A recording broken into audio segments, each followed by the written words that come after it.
Hey, what's going on, everybody? So I know that this is a pretty common rifle, but I wasn't able to actually find anything on the internet about taking it down, cleaning it, and all that stuff. So I figured, you know what, might as well go ahead and give you guys a quick tutorial on it. What we have right here is the Savage Mark II. It is the fluted barrel with the heavy bolt knob and suppressor ready. So I believe this model would be the FV-SR. Anyway, so we can go right into it. So we start by dropping the magazine. I'm pretty sure you guys all know how to do that, but then what you're going to do is you're going to go ahead, make sure that it's empty. It is. So go ahead and you pull the trigger, and you go ahead and pull your bolt right out. There's no buttons or anything. It's pretty straightforward. Same thing putting it back in. But anyway, so you go ahead, you can pull the trigger, now it'll come right out.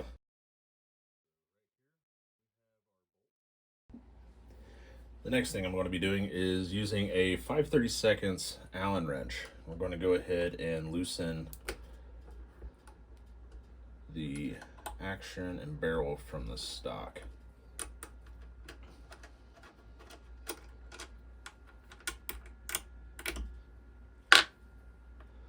Haven't done this in quite a while, so I'm interested to see how filthy this actually is. I've got probably 10,000 rounds through it. No joke.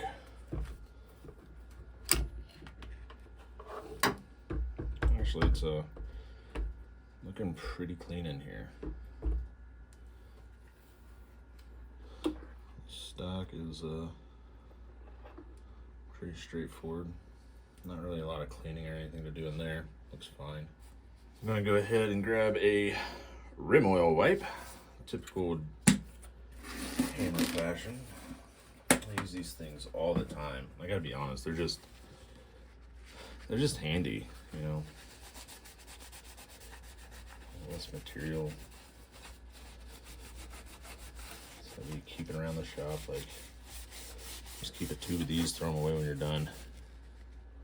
Yeah, it's looking a little gross, but it's not terrible. Try to keep this all in frame for you. Yeah, the last video that I posted, I believe, was about the model FV-17. I believe that's what it was. It's another Savage. Very similar, almost identical in the way that you take it down. Actually, it might be identical in the way you take it down. But this one, I do shoot suppressed, and I know carbon gets built up in here pretty heavily.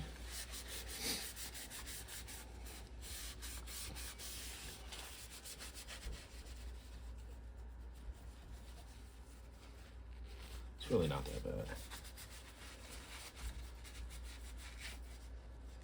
That chamber is kind of filthy.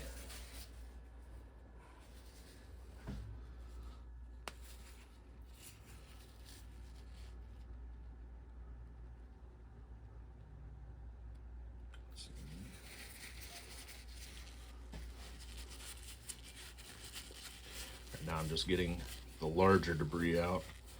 I'll run a brush and a wipe down here in a second. It's pretty clean looking.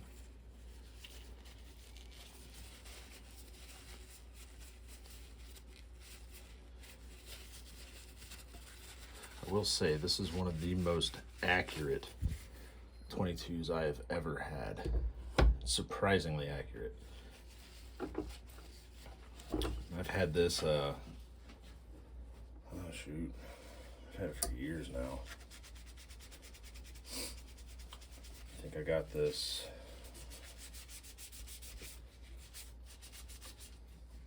back in 2012, maybe even longer.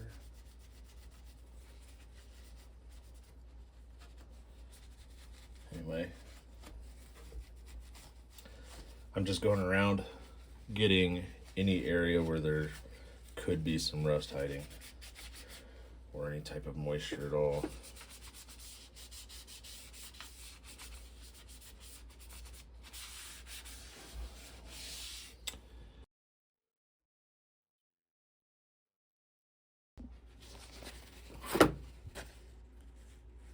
I know this knob gets a little dirty from time to time, but again, it's not looking too bad. But it never hurts to go ahead and clean it. Because, well, I like guns. So anytime that I actually get to come down here and mess around a little bit, that's what I will do. And I'm sorry if the commentary is annoying. You can go ahead and hit that mute button. I'm not going to bore you with some weird music in the background because chances are none of us are going to like the same kind of music. Unless you like metal or dubstep or something along those lines. Then I probably like the same music that you. Maybe a little hip hop. I'm not going to play the same clapped out country song as everybody else. Sorry if you like country. I mean, we all have our shortcomings.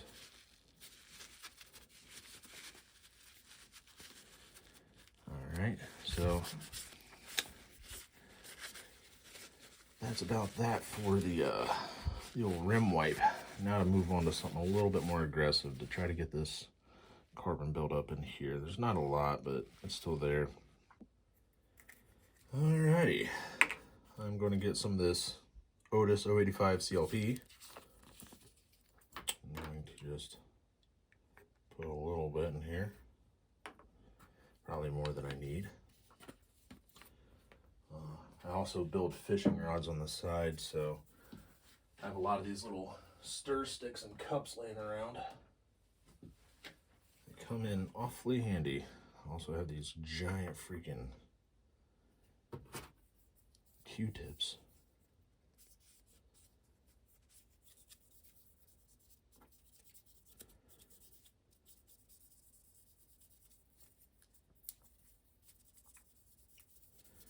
I'm just going to be extremely generous with this.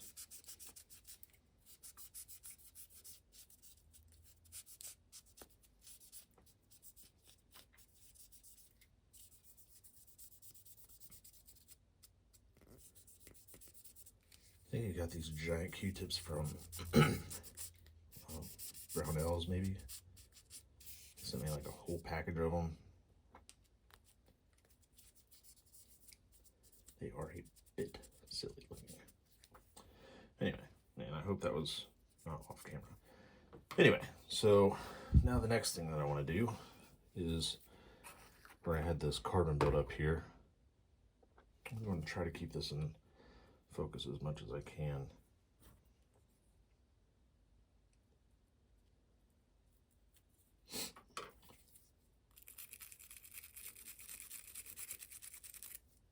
Right here by the extractor and firing pin.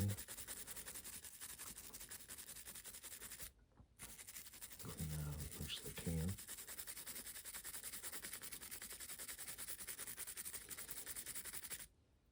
Oh yeah, starting to look pretty decent. Now next, I'm gonna just run it down here.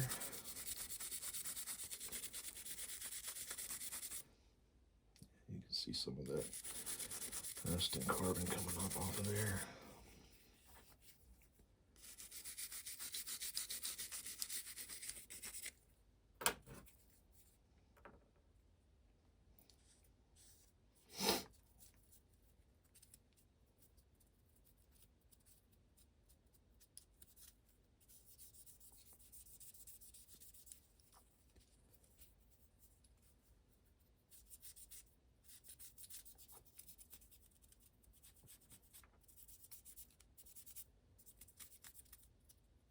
Sorry if this is super boring.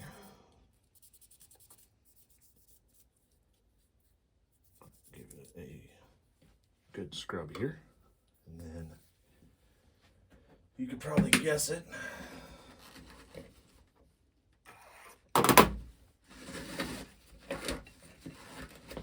Another rim oil wipe. I'm going to go through here and clean off the excess. I'm not going to take this bolt apart. Not really necessary for this. Maybe if you guys are having some issues, you can get in there. So you have to take out the firing pin and stuff, but for right now, we're just cleaning it. There's no real need to get in that deep. Unless you guys would like, you can go ahead and comment that, and I can just upload a video just about the bolt. So how do you guys like yours? I'm assuming if you're watching this video, you already have one. I know mine, oh boy.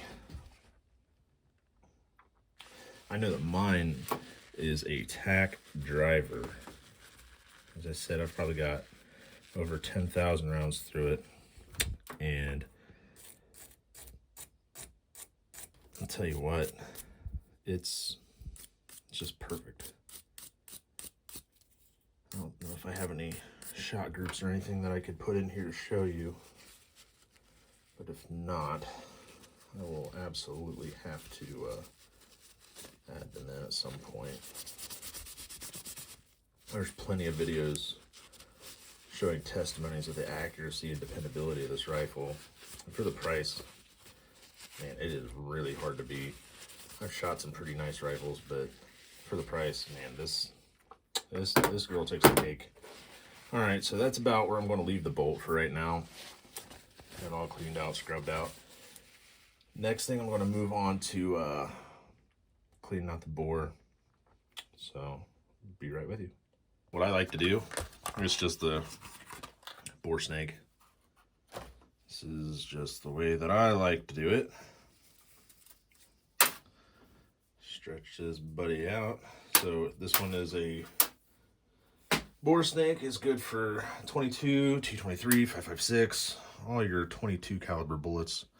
And what I like to do is I take the end with the brass brush part, and then I like to get up here kind of by the front.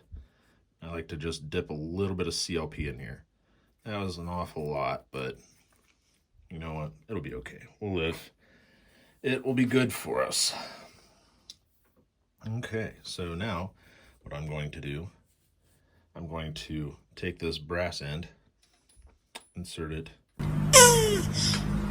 go ahead, run it down. You guys probably heard that.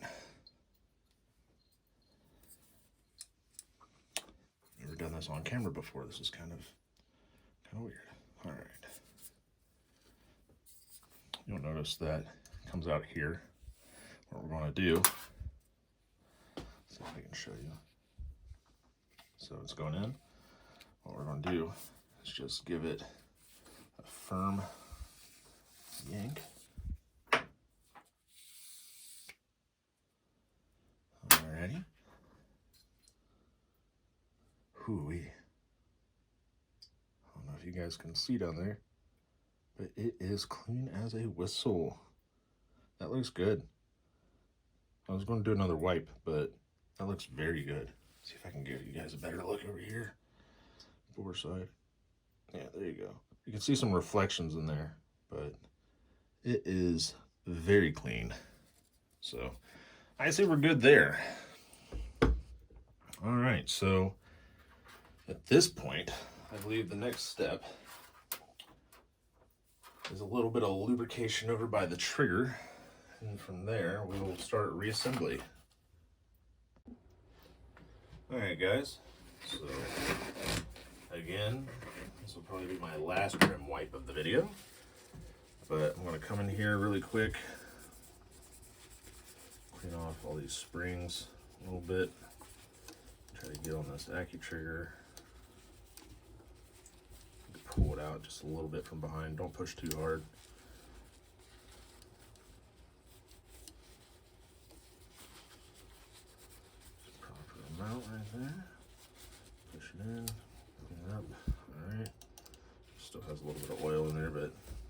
fine. Next step, I'm gonna get some of this here one-step CLP, just because it has a nice little needle point right there, if you can see that. I'm gonna come back here to the spring. I'm gonna go ahead and put a little bit in there. I'm gonna put just a tad right here. Then at this contact point up here for the disconnect, then I'm going to put just a little bit on the back side of the Accu-Trigger itself. Also, where this spring catches, I'm gonna drip a little here, and right here on the safety.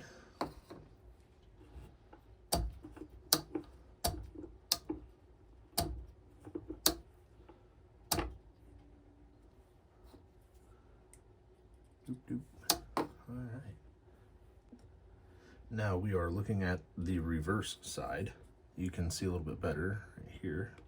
Put one drop here, back on that spring a little bit, back on the disconnect, and then that will be all of the lubrication that I do down here. On the stock right here, I have the barreled action right here. What we're going to do is, you can see down here in the trigger guard, we are going to go ahead and just line that up, go straight down in, and then hold this upside down, like so. And our two screws from before, just go ahead and hand start these.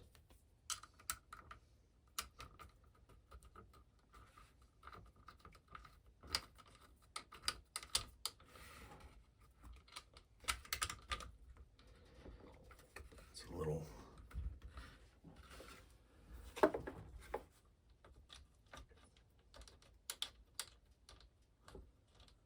a little wonky getting that one started back in.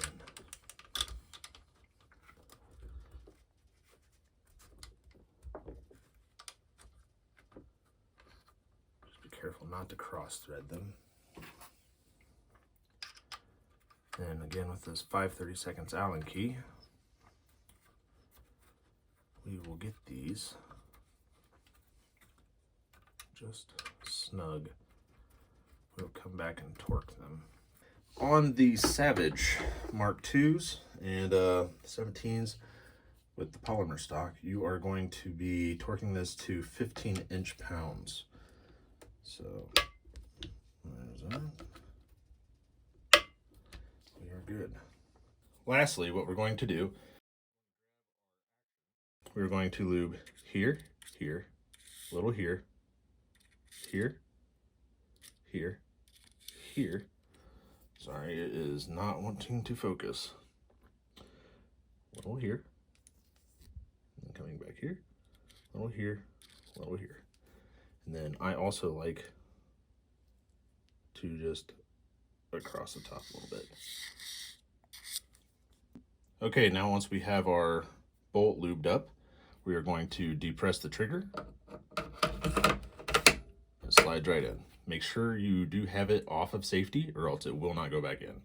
And then a little function test. Oh, butter. We are good to go. Thank you guys for watching. And if there is anything else that you guys would like to see, let me know and I will get right on it. Thank you guys a lot. Hammer out.